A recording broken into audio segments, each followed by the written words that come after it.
शैतानरजीम बिस्मिल्लाहिर्रहमानिर्रहीम। शुरू अल्लाह जे नाले सां जहन पूरी कायनात के खलकियो। दुरूद हज़रत मोहम्मद मुस्तफ़ा सल्लल्लाहु अलैहि वसल्लम ते जंहिंखे अल्लाह पाक पूरी इंसान ज़ात लाइ मोलम बणाए मोकिलियो। अस्सलामु अलैकुम दोस्तो, तव्हां सभिनी खे मुंहिंजे चैनल में सभिनी खे भलीकार। दोस्तों, SST प्रिपरेशन के हवाले से जेका सीक्वेंस हली रही है सब्जेक्ट वाइज उन हवाले से इंग्लिश जो अज पार्ट 1 खड़ी आया आहियां। उहे दोस्त जेके मुझे चैनल से अॻे ही जेको आहे शामिल आहिनि, उन्हनि सभिनी खे जेको आहे गुज़ारिश है तो इन वीडियो के एंड ताईं ॾिसनि ऐं हिन वीडियो के बारे में कमेंट्स ज़रूर ॾियनि। इंग्लिश जो सेक्शन है, थोड़ो ग्रामेटिकली थोड़ो प्रॉब्लम्स कुछ इश्यूज़ वग़ैरह आहिनि जेके तव्हां सां शेयर कंदसि। जेकॾहिं सम्झ में अचनि तो बेहतर है। उन खां अलावा हिन में कुछ सिनानेम कुछ इंटरनेम भी आहिनि, इन करे वीडियो के एंड ताईं ॾिसिजो।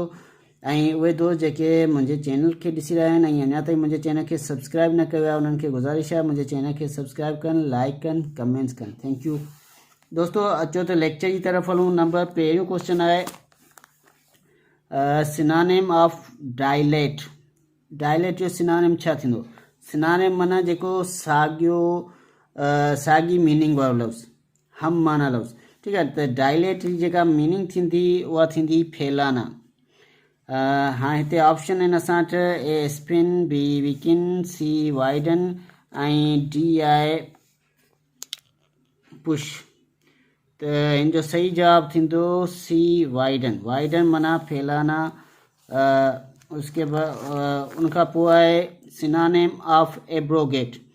एब्रोगेट मीन्स एब्रोगेट का मकसद है मनसूख करना, ठीक है। कोई चीज़ जिसे हम मनसूख कर दे, ख़त्म कर दे, उसको हम एब्रोगेट कहेंगे। ऑप्शन है एलोप, गेट क्रैश, सी है एबोलिश, डी है डिस्ट्रॉय। तो इन जो सही जवाब थींदो सी एबोलिश। उनका पोइ है सिनानिम ऑफ कमांड। कमांड का मतलब होता है किसी को ऑर्डर देना, हुक्म, ठीक है। तो इसके ऑप्शन है A I lead, B I instruct, C I manage, D I supervise. Supervise. तो इन जो सही जवाब थींदो इंस्ट्रक्ट। इंस्ट्रक्ट का भी मतलब होता है कमांड देना, किसी को हुक्म देना, ठीक है। तो इसका सही जवाब होगा बी इंस्ट्रक्ट। उसके बाद है इंटरनेम ऑफ नॉवेल। नॉवेल का इंटरनेम क्या होगा?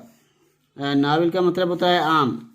ए नॉटी, बी नॉवलिस्ट, सी बनाल, डी नास्टी। तो इन जो सही जवाब थींदो बनाल, ठीक है।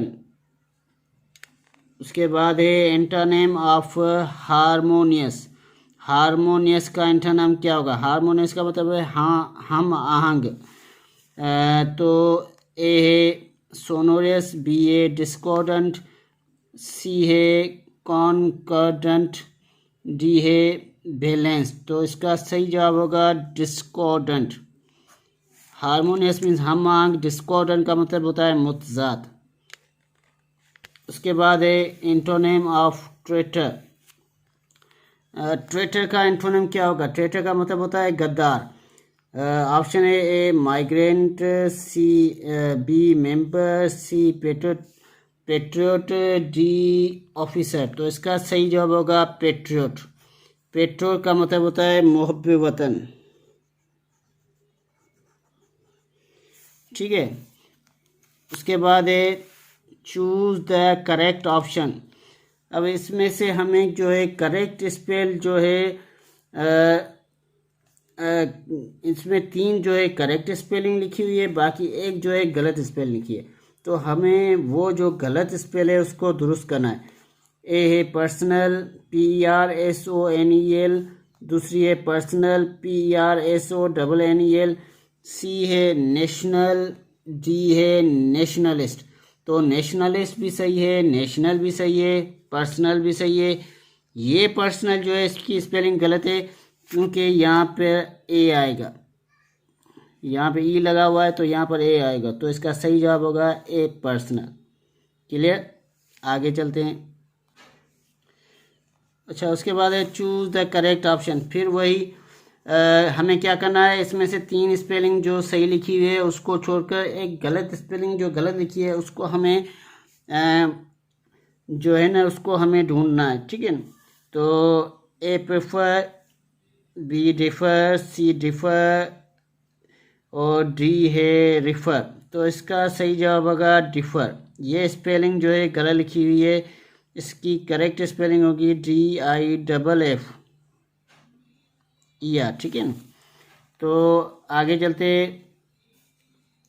क्वेश्चन नंबर 9 है right idiom take up the hatchet. Hatchet का मतलब है कुल्हाड़ी उठा लो। इस इडियम की मीनिंग होगी कुल्हाड़ी उठा लो। तो हमारे पास 4 ऑप्शन है, इसकी इंग्लिश में मीनिंग क्या होगी? A behave formally, B pursue a chance, उसके बाद है C B caught in a trap, D prepare for और गो टू वार। तो इसका सही जवाब होगा D prepare for go to war. Means किसी लड़ाई के लिए, किसी जंग के लिए तैयार होना। अगर कोई कुल्हाड़ी उठाता है तो इसका मतलब है वो कोई न कहीं किसी न किसी जगह झगड़ा करने जा रहा है। सिर्फ कुल्हाड़ी उठाना झगड़ा करने के लिए नहीं भी उठाई जाती, कभी कभी किसी और काम के लिए भी कुल्हाड़ी उठाई जाती है। लेकिन तो इसका मतलब जो इधर होगा वो प्रिपेयर फॉर गो टू वार। उसके बाद है एट लूज एंड्स। ये भी इडियम है। लूज एंड्स का मतलब होता है अधूरा छोड़ना या बेकार। ठीक है, तो ऑप्शन है A try to loose ends of a thread, B keep option open, C in uncertain situation. इसका सही जवाब होगा सी इन अनसर्टेन सिचुएशन। उसके बाद है वन वर्ड सब्स्टिट्यूशन। अच्छा, इसमें मैं आपसे कुछ एडवाइस लूँगा। ये मैं सोच रहा हूँ कि इडियम्स और वन वर्ड सिचुएशन और सिनोनिम एंटोनिम की एक और सीरीज चलाऊँ अपने यूट्यूब पे चैनल पे।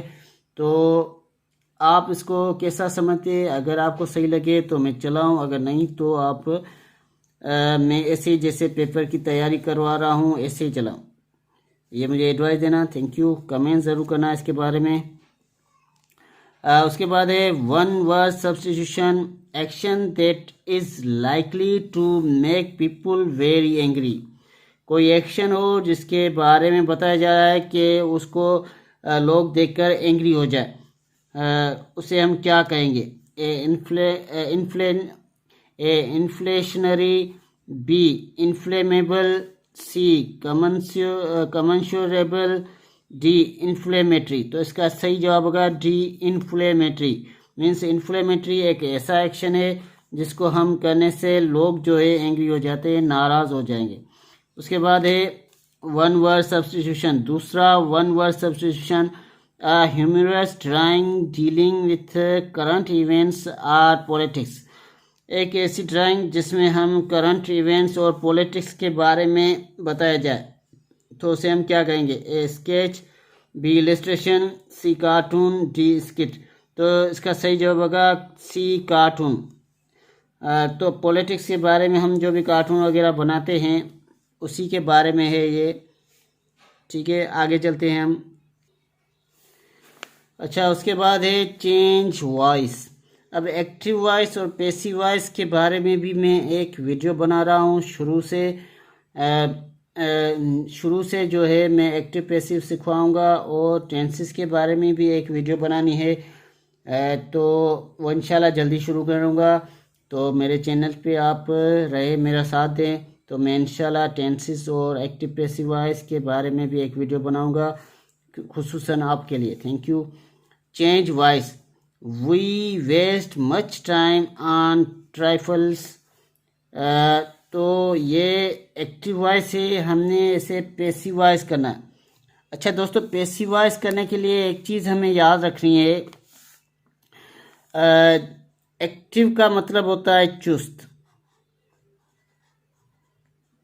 ठीक है ना, एक्टिव का मतलब होता है चुस्त।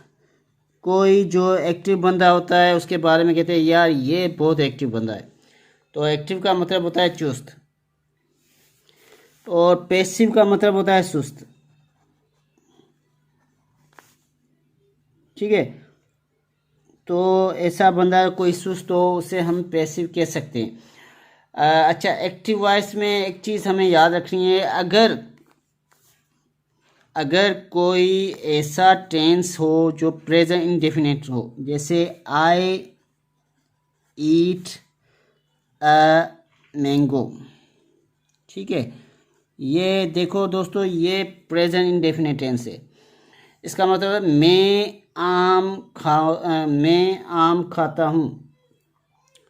ठीक है, तो इसका मतलब होता है मैं आम खाऊंगा या खाता हूँ। ठीक है, तो इसको हम पैसिव वॉइस में कैसे चेंज करेंगे? पैसिव वॉइस में क्या होता है, ये है सब्जेक्ट, ये है वर्ब, ये है ऑब्जेक्ट। पैसिव वॉइस में हमेशा ऑब्जेक्ट जो है ना वो सब्जेक्ट की जगह आएगा और सब्जेक्ट जाएगा ऑब्जेक्ट की जगह। एक बात तो ये याद करनी। उसके बाद वर्ब में हमेशा पैसिव वॉइस में थर्ड फॉर्म लगेगी। कौन सी फॉर्म? Third form. अगर टेंस प्रेजेंट इंडेफिनिट है तो इसका जो हेल्पिंग वर्ब होगा वो प्रेजेंट कंटिन्यूअस वाला होगा। कौन सा होगा? प्रेजेंट कंटिन्यूअस वाला।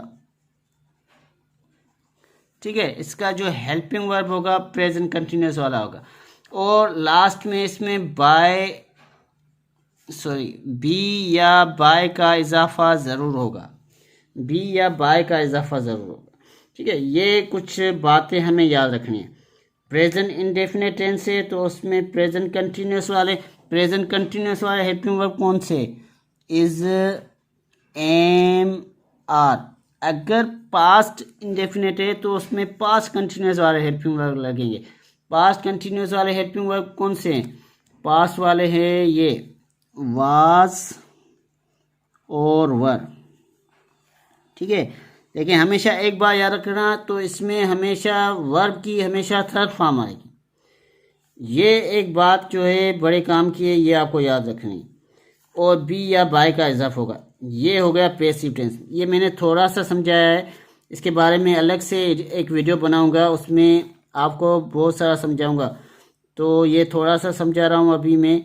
तो इसका पैसिव कैसे होगा? मैंगो इज, अभी यहाँ पे जगह नहीं है तो यहाँ पे लिख रहा हूँ, a mango is eaten by me. ठीक है, तो ऐसे टेंसेस में हमेशा बाय लगता है। कोई ऐसे जुमले होते हैं जिसमें बी लगाया जाता है, जैसे close the door, imperative sentence जिसमें हमें कोई ऑर्डर दिया जाए, क्लोज द डोर, इसमें हम बी लगाएंगे। ठीक है, वो हम बाद में सीखेंगे। फिलहाल अभी ये है we waste much time on trifles, तो इसमें इसका पैसिवाइज करना है। Much time was wasted on trifles, much time will be wasted on trifle. अब ये देखो यहाँ पे है वी वेस्ट मच टाइम, यहाँ पे फर्स्ट फॉर्म लगी है। इसका मतलब ये प्रेजेंट टेंस है। क्या है? Present tense. अब इसमें जो हेल्पिंग वर्ब इस्तेमाल होंगे वो प्रेजेंट कंटिन्यूअस वाले होंगे, इज, एम, आर। अब यहाँ पे वाज लगा हुआ है तो ये 100% नहीं होगा। पहले तो आपको जो है ना एक सेंस होना चाहिए, आपको एक पहचान होनी चाहिए टेंसेस के बारे में।